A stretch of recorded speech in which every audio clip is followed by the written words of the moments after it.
Kuya Allen, nung unang punta niya sa unit ko, pinagluto niya ako at pinaglinis ng bahay.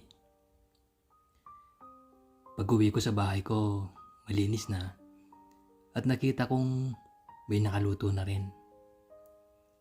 Sabi niya, "Sir, pahinga ka muna. Pinagtimpla na rin kita ng kape." Nagpasalamat naman ako. At sinabi ko rin sa kanya na sa susunod na buwan, darating ang mga kagaya mong junior mechanic. Yung mga anak ng mga tito mo, ang sabi ko. Sige po sir.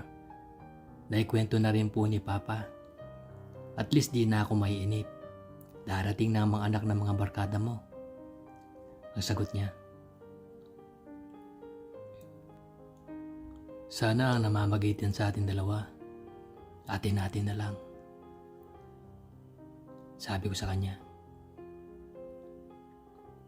Sir, ikaw lang po ang nakauna sa akin. Kahit po ang girlfriend ko sa Pinas, di ko pa siya nagalaw. Tanggap kita at kaya kitang mahalin ng patago. Sagot nito.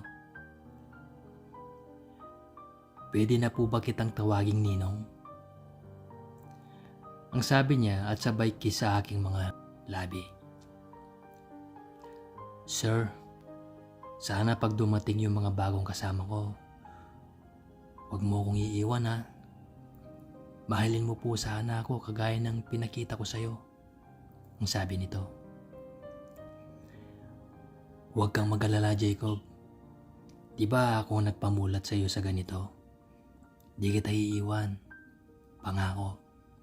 Ang naisagot ko.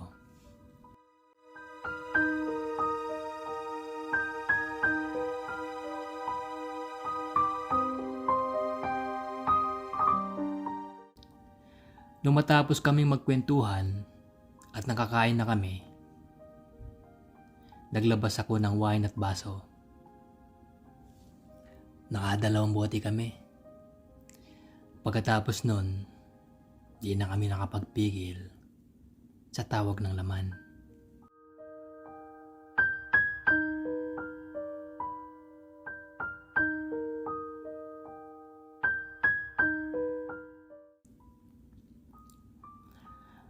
Kuya Allen, minsan naiisip ko na baka minahal niya lang ako dahil may pwesto ako sa trabaho namin.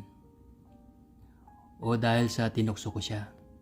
O natukso ako sa kanya. Ang minsan, ang trip lang na sinasabi, pwede palang mauwi sa totohanan. Napakasarap umibig, pero may hadlang. Nakakabaliw, lalo na kapag kayo lang dalawa. Pero may naging problema ako, Kuya Allen. Dumating na ang 3 bagong aircraft mechanics. Parehas na may itsura at matatangkad. Lumipas ang mga araw at dumating na ang mga 3 bagong mekaniko.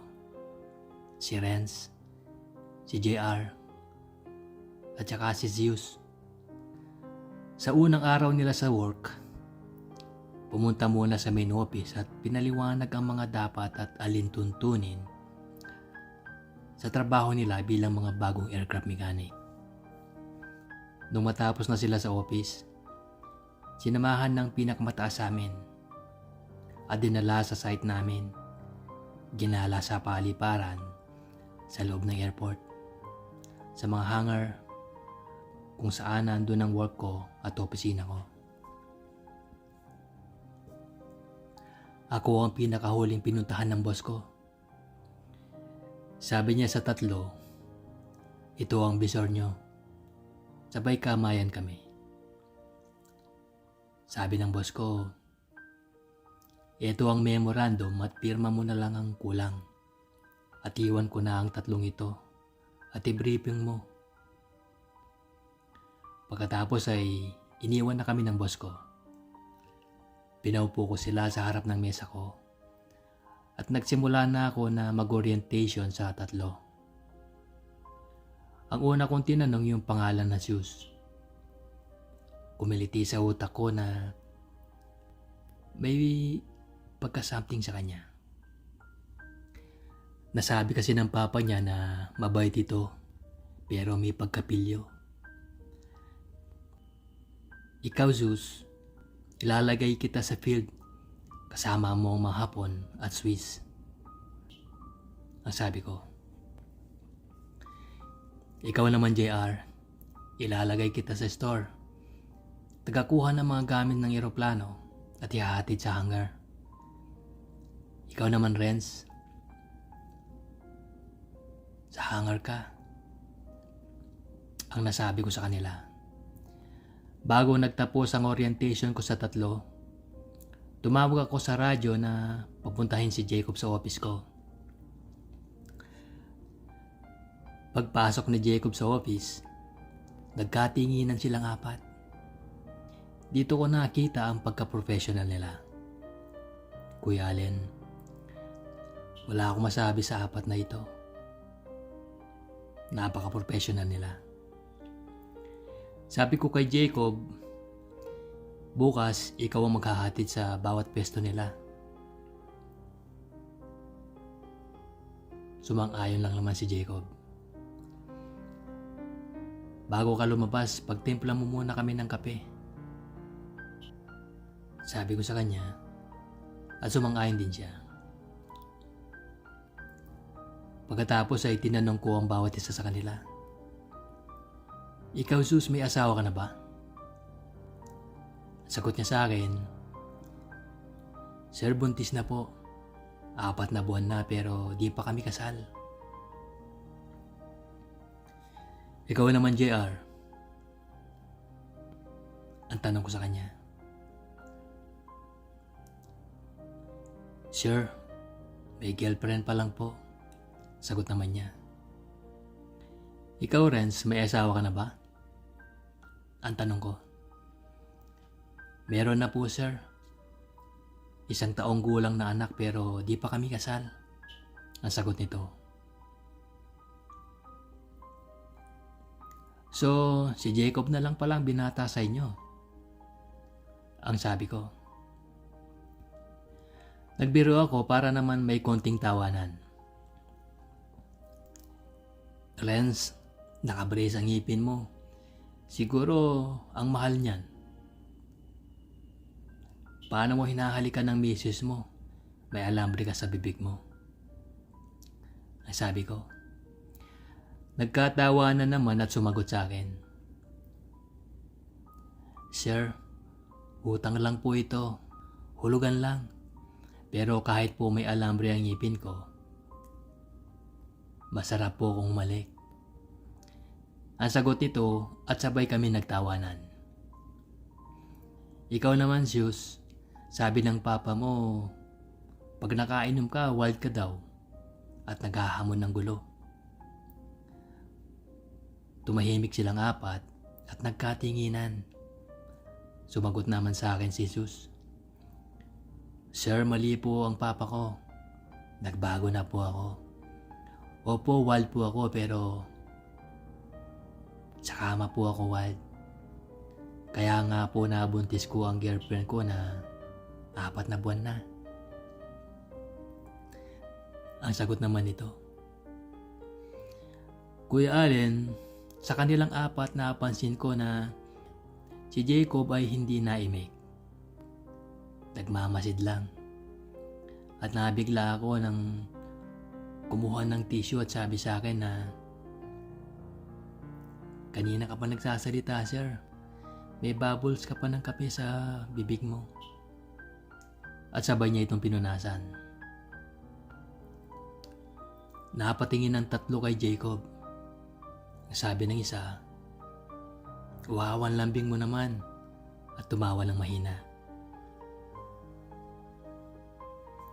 Lumipas ang mga araw at normal ang daloy ng trabaho. Wala akong nabalitaan na pangit sa kanila. Nag-birthday si JR. Nagkayayaan sa kanila, ngunit may pasok at di nakapunta sa kanila.